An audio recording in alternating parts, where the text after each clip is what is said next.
So I'm Massimo. I'm a founder of MAF.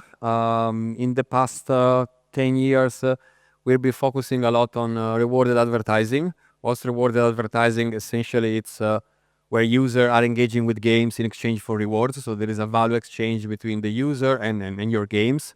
And in the past 10 years, we're building products like our Offerwall, which is a monetization solution for games, or loyalty apps for user acquisition.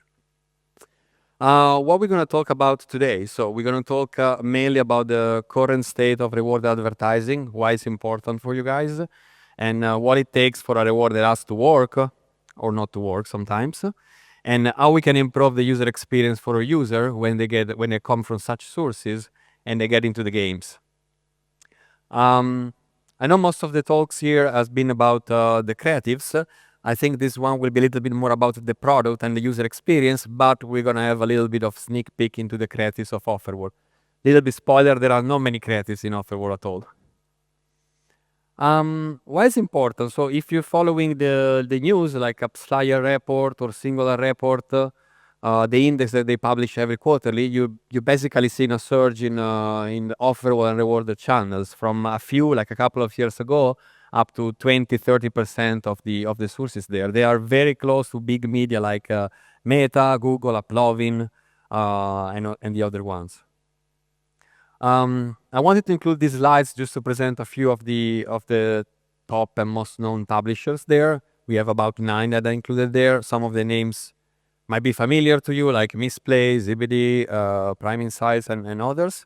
But the key concept of this slide is that those ones are probably just 20-30% of all the different sources that are raising now in the rewarded advertising. And each and one of them, they have all different specs when it comes to creative, when it comes to the text that you can use to engage with the users.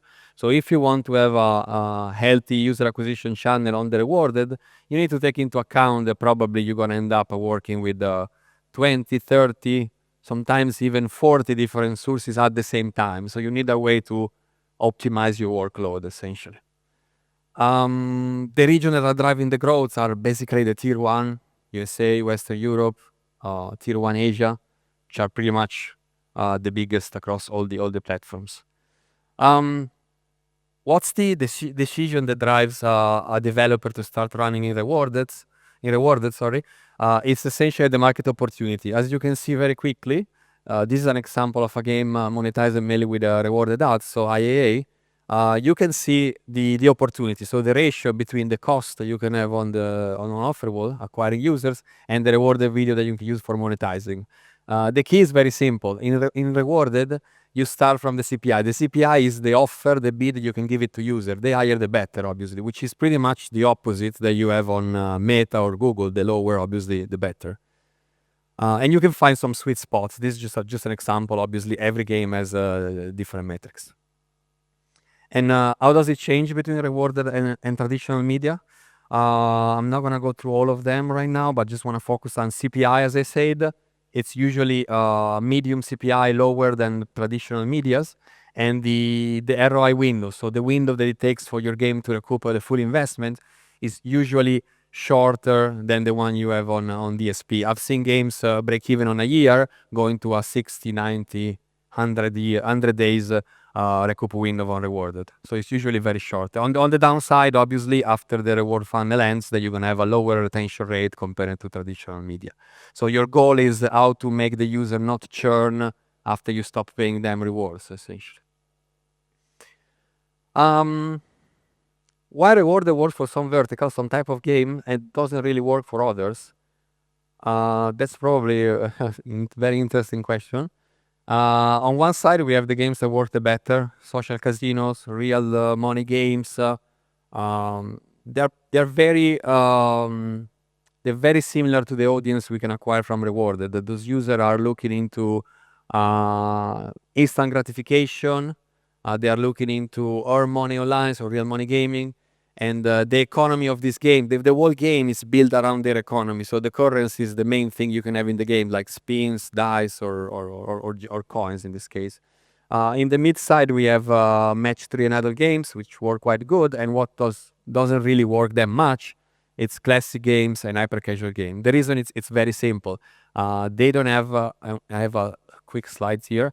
They don't have any way to create a scarcity and FOMO on the player, because the player, they will just rush into the game for the rewards, and they will probably finish all the content in 3 days, in 7 days, if your game is hyper casual. So if the user is engaged only for 7 days, you cannot really sustain a very high CPI. While on the other side, the social casino attract high spenders. They can sustain potentially high CPI because they have high LTV, so they can bid much more. Also, there is more content usually there, so the reward funnel can be very longer, up to 90 days sometimes, which really helps to keep the player after the reward funnel. You need to think about their commitment. If they are playing your game for 90 days in a row, even if it's for the rewards, there's a high chance they want to stay even after. Yeah, so let's have a quick look on why the user should choose to stay after the rewards is finished. I think most of the UA manager or product manager, they look into the conversion rate as click on your video or banner and then install your app, no? In the rewarded, this is a little bit different, because getting the user to install your game, it's pretty easy actually. You're paying them, so everybody would do that. You see conversion rate 50-60% sometimes, but the real conversion rate is how many users you can retain after the rewards stop. There is a few example how to optimize this. I want to start from the entry point of the user, so the icon of your game. So usually this is a preview of an Offerwall with games the user is playing, and they have to choose one game, the next game to play. As you can see, as I say, there is not much you can actually A/B test on. Usually you always start from the icon, but even if you only can work on the icon, there is a few things you can do. We have a good example on the left and a bad example of the right. So the good example would be using a creative which resemble one live ops event that you're having right now. This is example of Christmas, probably most famous one, which attracts more users. You're gonna attract more clicks. So if you change the icon very frequently, like every month or so, then you're gonna attract more clicks and more users into your game. Of course, you need to be sure that the creative are up to date, because if the user clicks on a live op creative and on the store or in the game they don't find the same content, then they're gonna be upset and probably they're gonna churn. So you need to be careful about that. At the same time, another thing really important is that you can use animated icons here, unless on the store you cannot use it there. So you can use the GIF icons to actually show a little bit of the gameplay, or to put some effect on the icon. This is proven to increase the conversion rate by 5-10%.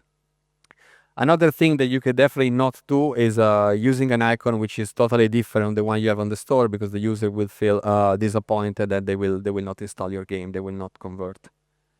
And then after the user click on the icon, there's probably the real creative of the offer, which is made by most of the time. As I said, every platform is a little bit different, but most of the time is a big creative on top, like a splash banner on top, then the icon of your game, we already talked about this, and the steps. So the steps are the different rewards and steps the user needs to take in your game to earn the rewards. This is very important. This is a text creative, obviously. It's not a video or banner that you might be used to. It might resemble more a little bit like the old native ads that we used to have a couple of years ago. What you can play here, first of all, the total number of rewards. The higher the better, obviously. You can put more deep level for the user, so you can show, in this example, 900, but it could be 9,000 coins. So the more, the better, because it attracts more click. You can play with the window. 14 days is a very short window. 30 days would be much better, and you can encourage more users to play your game. You can play with the step. Usually, I'm a huge fan of steps which are not very boring, like install the game, reach level 1, 2, 3, 4, 5, and so on. But we usually try to put some steps which engage with the core gameplay, like invite a friend, or, I don't know, catch 100 frogs, or things like that. Once the user download your game, then it's definitely not the end. You need to engage with them even after. So one thing that we found very useful is actually bringing the reward funnel from the Offerwall or the reward app into the games. So we call it in-game funnel, and essentially this is very useful for the user. We'll see a case study later, because they can keep track of their progress through your game. Another option would be copying like the vertical that work better in the Offerwall, so social casino. So adding what we call a routine of rewards to the user, like daily spins, daily streaks, and things like that work very good with this niche, this type of user, because it's what they're used to. It's what they're looking for, essentially. If you have a strong economy in the game, if you have a virtual currency, then even better, but because when they're gonna run out of the currency, they're gonna watch reward the video, they're gonna make a purchase to keep playing and reach the last step. Another one that I spoke before, extend the window, because the longer the window, the better. There are different points of view on this. There are some publishers which want to have a very short window in order to make the user fail. Like you need to complete the game in 14 days is probably impossible. So to push the user to make enough purchase if your game is monetized with IAP.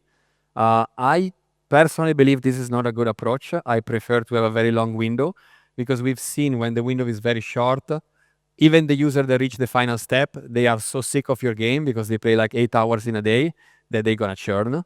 And sometimes when they understand that it's very difficult to reach the final step, they just gonna complain online, and it will be a bad branding for your game. Essentially, it would be a bad reviews on the store or Reddit or whatever. They can talk about that. So I usually suggest to put it longer. You can embed the real world rewards with the virtual rewards. So think about where those users are coming from. Sometimes could be from an app called Free Cash or Play to Earn or things like that. So they will definitely look for rewards. If you add real world ones like Bitcoin, Satoshi, this is a screenshot from ZBD. Or the approach we're using specifically is gift cards from Amazon, Apple, Google Play, and so on. And then, as I said, a little bit about a case study that we recently had with Idle Run RPG. So it's Idle RPG game where we implemented the in-funnel game rewards, essentially bringing the rewards inside the game. We saw huge results. Actually, the cohort with this feature got 20% more LTV. And especially in the long-term retention, here is the day 30, we saw a huge increase. Of course, this percentage increase is proportional, meaning that if the game had 5% retention rate on day 30, then it gets to 10 or 11% in this case.